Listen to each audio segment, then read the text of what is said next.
कालिंजर दुर्ग भारतीय राज्य उत्तर प्रदेश के बांदा जिले में स्थित एक दुर्ग है जो बुंदेलखंड क्षेत्र में विंध्य पर्वत पर स्थित यह दुर्ग विश्व धरोहर स्थल खजुराहो से 100 किलोमीटर की दूरी पर है। इसे भारत के सबसे विशाल और अपराजेय दुर्गों में गिना जाता है।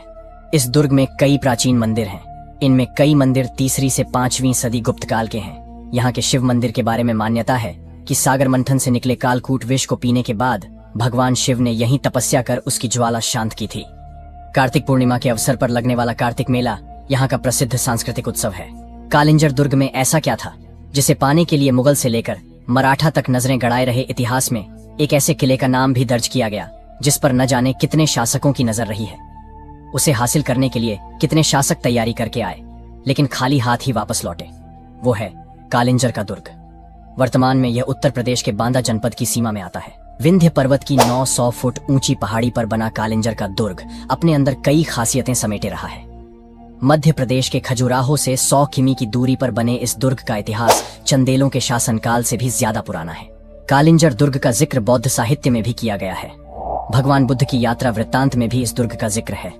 यह ऐसा किला है जिसने देश के राजनीतिक और सांस्कृतिक दौर को बदलते हुए देखा है। यही वजह है कि कई इतिहासकारों की इसमें खास दिलचस्पी रही है, इसीलिए नजर गड़ाए हुए थे। शासक कालिंजर फोर्ट पर हुई रिसर्च कहती है यह वो किला है जिस पर महमूद गजनवी, कुतुबुद्दीन ऐबक और हुमायूं से लेकर शेर शाह सूरी तक ने कब्जा करना चाहा, लेकिन सफल नहीं हुए। उन्होंने जान की बाजी तक लगा दी। इसे हासिल करने के लिए पृथ्वीराज चौहान से लेकर पेशवा बाजीराव तक ने कोई कोर कसर नहीं छोड़ी। कहा जाता रहा है कि इसे जीतना रियासतों में अपने शौर्य का पताका लहराने जैसा था।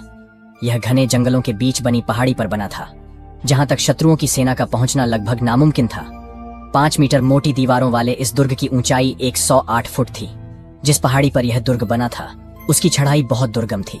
इतना ही नहीं, ऊंचाई पर होने के कारण दुश्मनों के लिए तोप से हमला करके इसे ध्वस्त करना भी नामुमकिन था। इसकी गिनती अपने दौर के सबसे मजबूत किलों में की जाती थी। इतना ही नहीं, बुंदेलखंड इलाके को पानी की कमी के लिए भी जाना जाता है, लेकिन यह जिस पहाड़ी पर बना था वहां से हमेशा पानी रिसता रहता था। यह भी अपने दौर में कौतूहल का एक विषय था।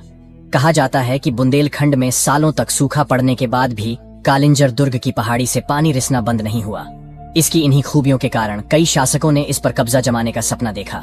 कितनों ने शासन किया।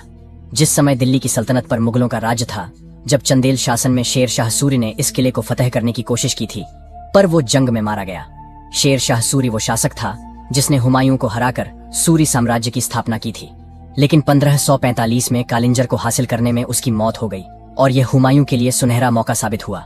नतीजा, हुमायूं ने फिर दिल्ली को जीत किया और अगले 300 सालों तक मुगलों ने राज किया। हुमायूं ने किले को हासिल करने की कोशिश की लेकिन नाकामयाब रहे। हालांकि 1569 में अकबर ने इसे जीतकर अपने नवरत्नों में शामिल बीरबल को तोहफे में दे दिया। इस कब्जे के बाद भी शासकों में कालिंजर को पाने चाहत कम नहीं हुई। एक दौर ऐसा भी आया जब राजा छत्रसाल ने पेशवा बाजीराव की मदद से बुंदेलखंड से मुगलों को बेदखल करके दम लिया। इस तरह अंग्रेजों के आने तक यह राजा छत्रसाल की रियासत का हिस्सा रहा। क्या कहता है इतिहास? मशहूर चीनी शोधार्थी ह्वेन त्सांग ने 7वीं शताब्दी में लिखे अपने दुर्लभ संस्मरण में कालिंजर दुर्ग के बारे में कई जानकारियां दर्ज की हैं। यह दुर्ग कितना पुराना है, इसके साक्ष्य गुप्त काल से मिलते हैं। पुरातत्व विशेषज्ञों को यहाँ के ऐसे शिलालेख मिले हैं जो बताते हैं कि यह गुप्त काल में भी मौजूद रहा है। इसके बाद यह किला कई राजाओं की सल्तनत का हिस्सा रहा। दुर्ग में भगवान नीलकंठ महादेव का मंदिर है। 9वीं से 13वीं शताब्दी के बीच इस चंदेल शासकों ने शासन किया। 400 सालों तक राज करने वाले चंदेलों ने इसे अपनी राजधानी बनाया। इसके बाद ही इस पर आक्रमण करने का सिलसिला शुरू हुआ। इस दुर्ग में गुप्त स्थापत्य शैली, चंदेल शैली, प्रतिहार शैली, पंचायतन नागर शैली के नमूने दिखते हैं। इस दुर्ग में प्रवेश के 7 रास्ते हैं। इसमें कई मंदिर हैं। यह किला हिंदू भगवान शिव का निवास स्थान भी कहा जाता है। यहाँ नीलकंठ महादेव मंदिर है।